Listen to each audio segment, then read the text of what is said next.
Hello students, आत्ताच्या पिरियडला आपण Rayleigh's criterion, resolving power of microscope, resolving power of telescope याचा अभ्यास करणार आहोत.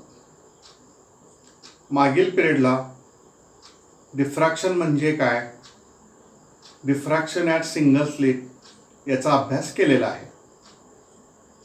डिफ्रॅक्शन ॲट सिंगल स्लिट याचा अभ्यास करताना diffraction pattern, intensity versus sine theta या ग्राफच्या स्वरूपात आपण अभ्यासलेला आहे. या ग्राफमध्ये सेंट्रल मॅक्झिमाची इंटेन्सिटी सर्वात जास्त असते आणि जसं सेकंडरी मॅक्झिमाची ऑर्डर वाढत जाईल तसं इंटेन्सिटी कमी होते. आत्ता जर आपण दोन ऑब्जेक्ट एखाद्या ऑप्टिकल इन्स्ट्रुमेंटमधून पाहत असू तर दोन डिफ्रॅक्शन पॅटर्न तयार होणार आणि मग ते दोन डिफ्रॅक्शन पॅटर्न कशा प्रकारे आहेत त्यानुसार ते दोन ऑब्जेक्ट एकतर आपल्याला व्यवस्थित स्वतंत्र सेपरेट पाहायला मिळतील किंवा ते जस्ट सेपरेट झालेले पाहायला मिळतील किंवा ते दोन्ही एकच आहेत असं आपल्याला पाहायला मिळेल. मग ते दोन सेपरेट कधी पाहायला मिळतील किंवा दोन्ही एकच आहेत असं कधी पाहायला मिळेल याबाबतच्या ज्या अटी आहेत, कंडिशन्स आहेत, त्यालाच आपण म्हणणार आहोत रॅलेज क्रायटेरिया. तो डायग्रामच्या भाषेत, डिफ्रॅक्शन पॅटर्नच्या भाषेत बघूयात. तुम्ही बोर्डवर पाहताय, बोर्डवर तुम्हाला एकूण 4 डायग्राम दिसत आहेत. चौथी डायग्राम ही आहे ती डिस्क आणि रिंगच्या स्वरूपात आहे. त्याला एरी डिस्क, एरी रिंग असं म्हणतात. ते आपण रॅले क्रायटेरियाच्या 3 कंडिशन अभ्यासल्यानंतर बघूया. पहिली फिगर बघा, ही फिगर. पहिल्या फिगरमध्ये तुम्हाला काय दिसतंय? या फिगरमध्ये बघा दोन डिफ्रॅक्शन पॅटर्न आहेत. दोन डिफ्रॅक्शन पॅटर्न, याचा सेंट्रल मॅक्झिमा, याच्यातलं अंतर आपण अल्फानं दाखवलंय आणि सेंट्रल मॅक्झिमा आणि first minima of first pattern याच्यातलं अंतर थीटा म्हटलंय. हे दोन्ही अंतर जर सारखे असतील तर ते जस्ट रिझॉल्व्ड आहे. आता हेच आपल्याला आणखी वेगळ्या भाषेत सांगता येईल. Distance between two central Maxima that is alpha is equal to distance between central maxima and first minima that is theta. Then the two objects are said to be just resolved. हेच आणखी वेगळ्या भाषेत, if central maxima of one pattern overlap with the first minima of the second pattern and vice versa असं असेल तर दोन object just रिझॉल्व्ड आहे. दुसरी फिगर बघा, वेल रिझॉल्वची फिगर आहे दुसरी. Alpha is greater than theta. इथं जसं alpha is equal to theta आहे तसं अल्फाच्या आणखी दोन कंडिशन तयार होतील, greater than theta, less than theta. Alpha greater than theta मध्ये बघा distance between two central maxima that is alpha is greater than distance between central maxima and first minima of the first pattern or second pattern, either of the pattern. Then the two objects are well resolved.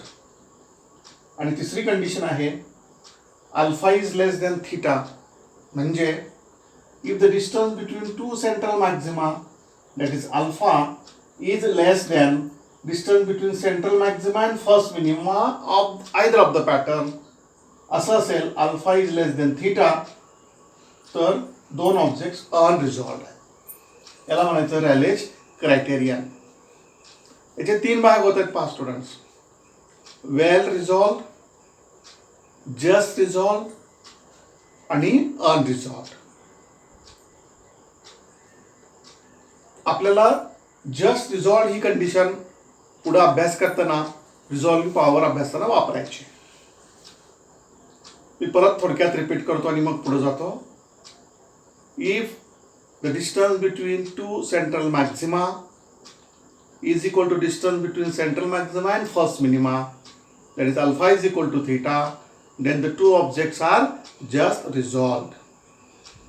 Second, if the distance between two central maxima, that is alpha, is greater than distance between central maxima and first minima of any one pattern, that is theta, then the two objects are well resolved.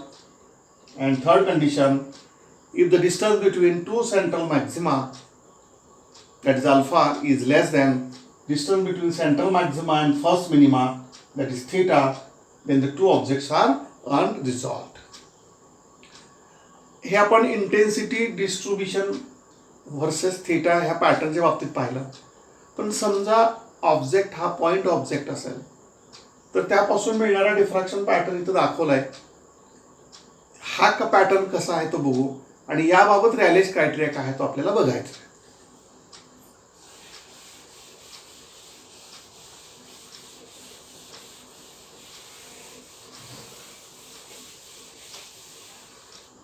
Students, point object आहे, pin hole घेऊयात, aperture घेऊयात, small aperture, त्याचा diffraction pattern दाखवला आहे.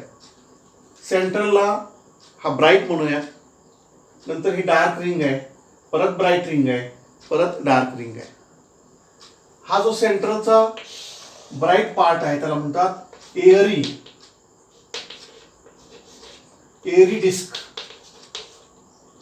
आणि हा जो part आहे त्याला म्हणतात एअरी रिंग. ती पहिली आहे म्हणून त्याला म्हणूयात फर्स्ट एअरी रिंग. परत हे एअरी रिंगच आहे पण ती ब्राईट आहे. ही फर्स्ट एअरी रिंग, मात्र ती कोणती आहे, डार्क आहे. हा डिफ्रॅक्शन पॅटर्न पॉइंट ऑब्जेक्ट बाबतीत पाहायला मिळतो.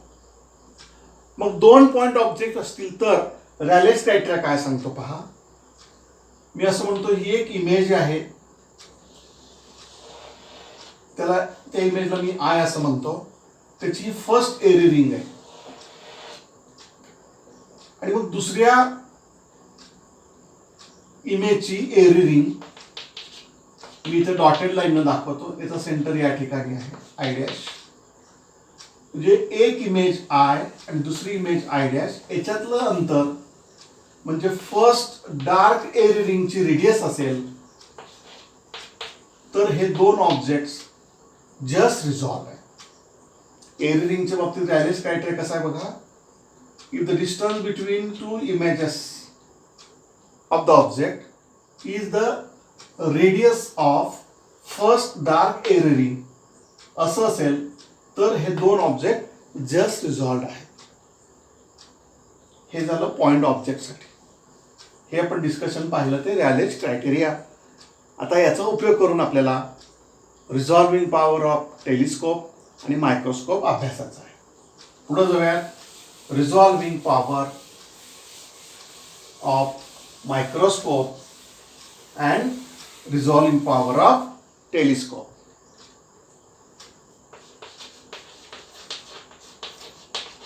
रिझॉल्विंग पॉवर, पहिला पार्ट घेऊयात, मायक्रोस्कोप.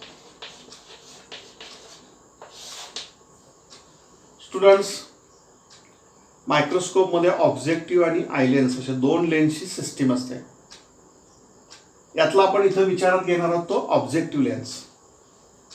समजा आपण असं म्हणूयात हा ऑब्जेक्टिव्ह लेन्स आहे आणि हे दोन ऑब्जेक्ट्स आहेत. एकाला ए म्हणूयात, दुसऱ्याला बी म्हणूयात. ए पासून येणारे लाईट रे, याच्यामुळे एक इमेज तयार होईल ए ची, त्याला ए डॅश म्हणूयात. बी पासून येणाऱ्या लाईट रेजमुळे जी इमेज तयार होईल त्याला बी डॅश असं म्हणूयात. आता हे दोन पॉइंट ऑब्जेक्ट असतील तर आता जे आपण एअरी रिंग हा कन्सेप्ट अभ्यासला तर ह्या दोन इमेज मधलं हे जे अंतर आहे हे अंतर म्हणजे फर्स्ट डार्क एअरी रिंगची रेडियस असली पाहिजे म्हणजे ए हा ऑब्जेक्ट घेतला तर त्याची ही एरी रिंग, बी हा ऑब्जेक्ट घेतला तर त्याची फर्स्ट डार्क एरी रिंग, आणि मग बघा हे अंतर म्हणजेच ह्या फर्स्ट डार्क एरी रिंगची रेडियस आहे. असं असेल तर हे दोन ऑब्जेक्ट जस्ट रिझॉल्व्ड आहेत. जस्ट रिझॉल्व्ड असताना ह्या दोघांमधलं हे जे अंतर आहे हे स्मॉल डी न दाखवूयात, आणि हे अंतर म्हणजेच लिमिट ऑफ रिझोल्यूशन आहे. हे अंतर म्हणजेच लिमिट ऑफ रिझोल्यूशन आहे. हे लक्षात येते का बघा students. when the distance between images of the two objects is the radius of first dark area ring, then the two objects are just resolved. आणि असं असताना त्या दोन ऑब्जेक्ट्स मधलं हे जे अंतर आहे त्यालाच म्हटलं limit of resolution. Limit of रिझोल्यूशनची व्याख्या कशी करता येईल? It is the minimum distance between the two object at which they are just resolved by the optical instrument. काय व्याख्या आहे? The minimum distance between the two objects at which the two objects are just resolved by the optical instrument. इथं आपण ते situation घेतलंय आणि ह्यालाच म्हटलंय लिमिट ऑफ रिझोल्यूशन. एकदा का लिमिट ऑफ रिझोल्यूशन माहीत झालं की रिझॉल्विंग पॉवर आरपी काढणं फार सोपं आहे. तर त्याची व्याख्या आहे resolving power is equal to reciprocal of limit of resolution. Resolving पॉवरचा फॉर्म्युला काय बघा. Resolving power of an optical instrument is equal to reciprocal of limit of resolution, आणि म्हणून RP is equal to 1/d. आता हा D किती असतो ते आपल्याला काढायचं आहे.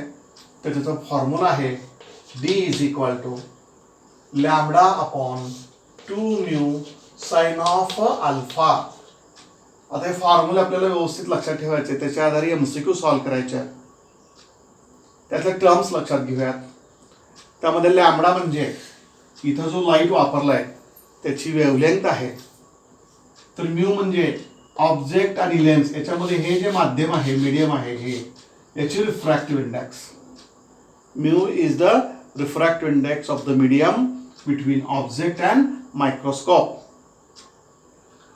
त्याच्यानंतर अल्फा हा जो अँगल आहे याला अल्फा असं म्हटलंय.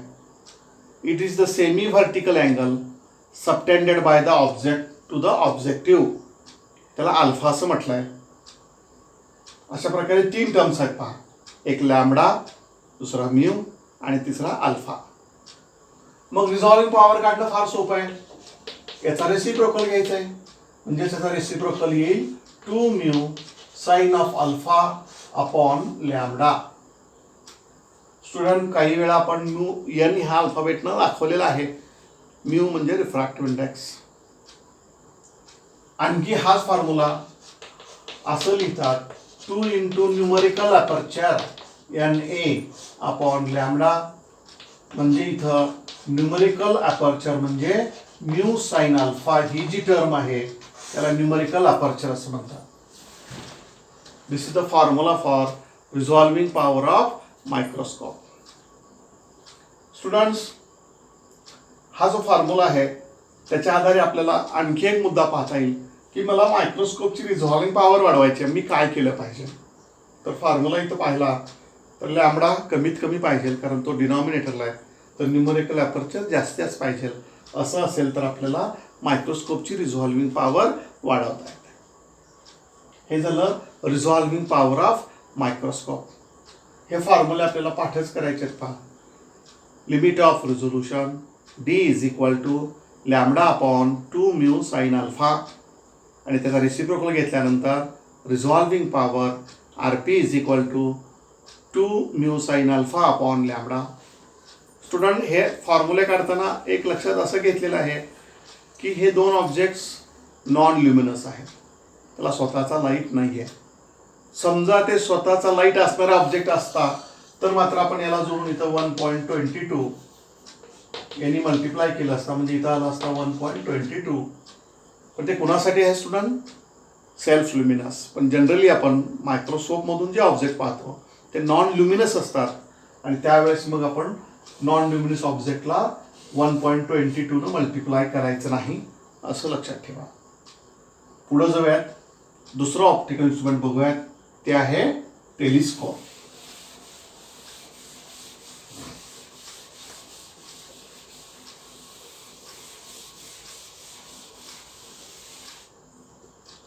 Second optical instrument, resolving power of telescope.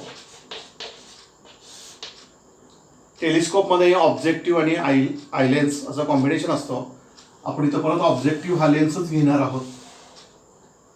फक्त आता फरक असा आहे, इथं ऑब्जेक्ट खूप दूरवर आहे, डिस्टंट ऑब्जेक्ट आपण टेलिस्कोपच्या साहाय्याने पाहतो. मग त्याच्यापासून येणारा लाईट रे हा पॅरलल लाईट रे असतो. आपण असं म्हणू, हा एक पॅरलल लाईट रे आहे, तो एका सोर्सपासून आला, त्याची ही इमेज तयार झाली. ह्या इमेजला म्हणूयात इमेज आहे. हा दुसरा ऑब्जेक्ट आहे, त्याच्यापासून येणारा हा लाईट, त्याची ही जी इमेज तयार होईल त्याला आपण आय डॅश म्हणूया, ती या ठिकाणी असेल. आता इथं महत्त्वाचा फरक लक्षात घ्या, मायक्रोस्कोप आणि टेलिस्कोपमध्ये इथं हा अँगल आपल्याला महत्त्वाचा आहे. त्याला angular separation between the two object theta असं म्हणायचं आहे. ऑब्जेक्ट खूप दूरवर आहेत, त्यामुळे त्यांच्यामध्ये किती अंतर आहे हे इथं मोजता येणार नाही, ते आपल्याला विचारात घेता येणार नाही. त्याच्याऐवजी आपण विचारात घेणार आहोत त्याच्यातलं अँग्युलर सेपरेशन थिटा. मग हा थिटाच लिमिट ऑफ रिझोल्युशन कधी असेल ते आपल्याला इथं बघायचं आहे. हा थिटा म्हणजे काय असेल, limit of resolution is equal to theta. हे कधी असेल तर आत्ताच आपण पाहिल्याप्रमाणे ह्या दोन इमेजेसमधलं हे जे अंतर आहे, आता दूरवरचे ऑब्जेक्ट्स आहेत ते पॉईंट ऑब्जेक्ट्स आहेत, त्याची तयार होणारी इमेज ही एरी डिस्क एरी रिंगच्या भाषेत असेल. हे अंतर म्हणजे एरी रिंग डार्क रिंगच्या पहिल्या डार्क रिंगच्या एरीच्या पहिल्या डार्क रिंगच्या रेडियस एवढं हे अंतर असेल तर आणि तरच हे दोन ऑब्जेक्ट जास्त रिझॉल्व्ड आहेत. आपण असं गृहीत धरू, आय आणि आय डॅश याच्यामधलं जे अंतर आहे ते अंतर म्हणजे फर्स्ट डार्क एरी रिंगची रेडियस. आणि तसं असेल तर हा जो अँगल आहे थिटा, हा म्हणजेच काय असतो, लिमिट ऑफ रिझोल्युशन असतो. त्याचं कारण ह्या सिच्युएशनला ते दोन ऑब्जेक्ट जस्ट रिझॉल्व्ड आहे.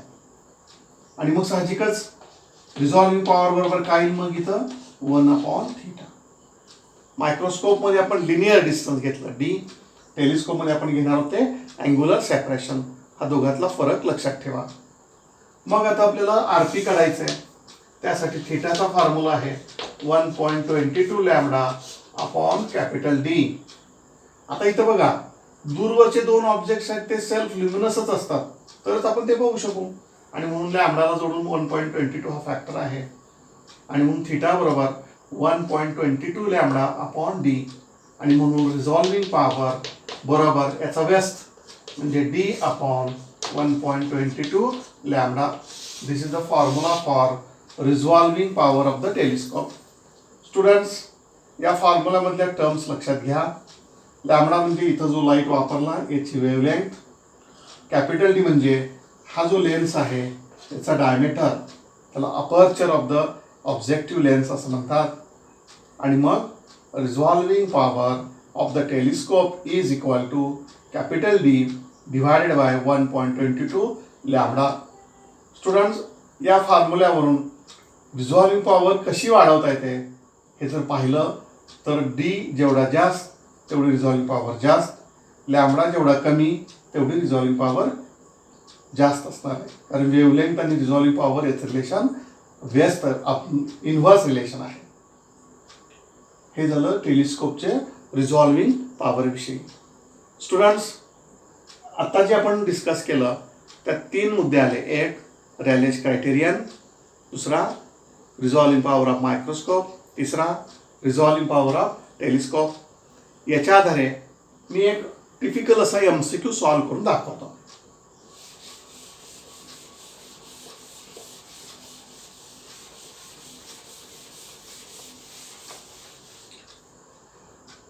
आपला डोळा हा ऑप्टिकल इन्स्ट्रुमेंट आहे. मग आपला डोळा कोणत्या लाईटला जास्त सेन्सिटिव्ह आहे त्याचं उत्तर आहे 5550 अँगस्ट्रॉम मिनिट. आणि आपला जो डोळा आहे त्याचा प्युपिल त्याचा डायमीटर हा 2.4 मिलीमीटर आहे. असं असेल तर limit of resolution, angular limit of resolution काय, असा प्रश्न आहे. प्रश्न लक्षात आला. इथं ऑप्टिकल इन्स्ट्रुमेंट म्हणून काय घेतलं आपण, आपला डोळा घेतोय. त्या डोळा किती वेवलेंथला सेन्सिटिव्ह आहे, lambda is equal to 5550 angstrom minute. आणि डायमीटर किती आहे, प्युपिल म्हणजे लेन्सचा 2.4 मिलीमीटर. असं असताना लिमिट ऑफ अँग्युलर सेपरेशनचं लिमिट करायचं आपल्याला. आत्ताच आपण फॉर्म्युला पाहिलाय, थीटा बरोबर 1.22 लॅम्बडा अपॉन डी.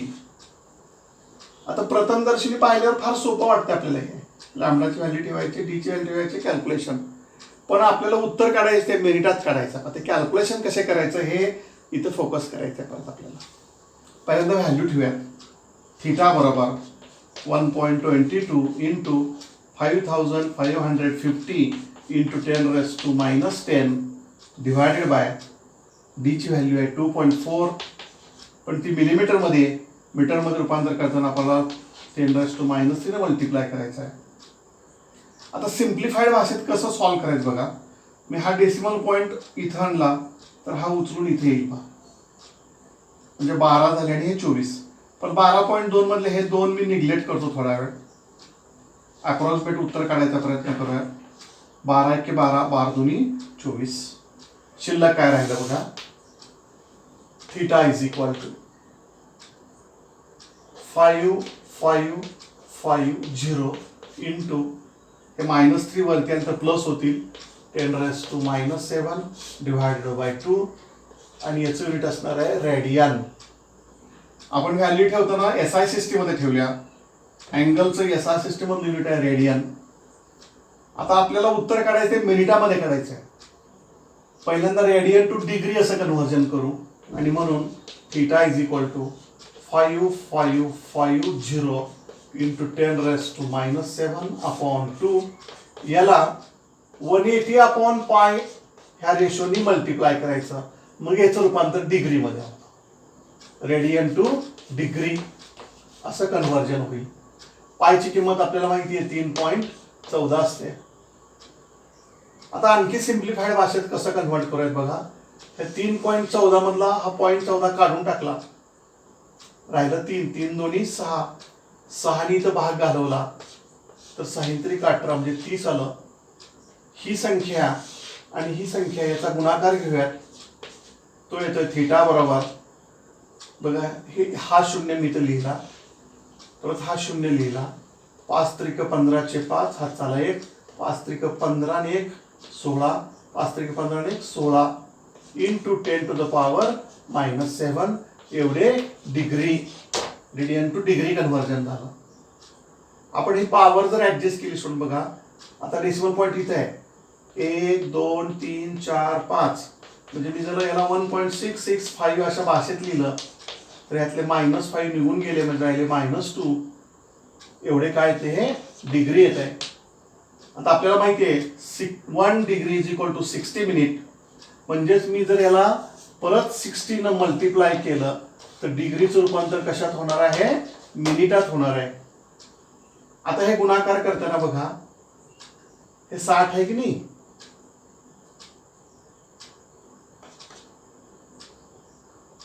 हा 60 आणि हा 1.6 आहे. याला जर मी 16 केलं तर याला मला 6 करता येतं. पहा वरचा 0 घालवला आणि मग 16×96 अप्रॉक्सिमेटली काय उत्तर येते बघा. 16×96 किंवा 6नी तर मल्टिप्लाय केलं, ते गुणाकार करत बसायचं नाही आपण. थोड्या परत ही संख्या निग्लेक्ट करूयात. 16×96 म्हणजे 96 इंटू 10⁻⁻2 अशी व्हॅल्यू आली. -2 पण ऍडजस्ट केलं तर 0.96 इज नियरली इक्वल टू 1 आणि म्हणून याचं उत्तर आहे 1 मिनिट. स्टुडंट्स, मी उदाहरण म्हणून एक आपल्या डोळ्याचं उदाहरण घेतलं. फॉर्म्युला किती सोपा आहे, साधा सोपा, पण कॅल्क्युलेशन हा भाग महत्वाचा. MCQ CET म्हटलं की हा वेगळा भाग सुरू होतो. त्यासाठी आपलं जास्तीत जास्त प्रॅक्टिस होणं गरजेचं आहे. आत्ताच्या तासाला आपण 3 पॉईंट्स कव्हर केले पहा. Rayleigh's criterion, telescope, RP of telescope, RP of microscope आणि एक नमुना म्हणून आपण एक एक्झाम्पल सॉल्व केलेला आहे. आत्ताच्या तासाला इथंच थांबूया.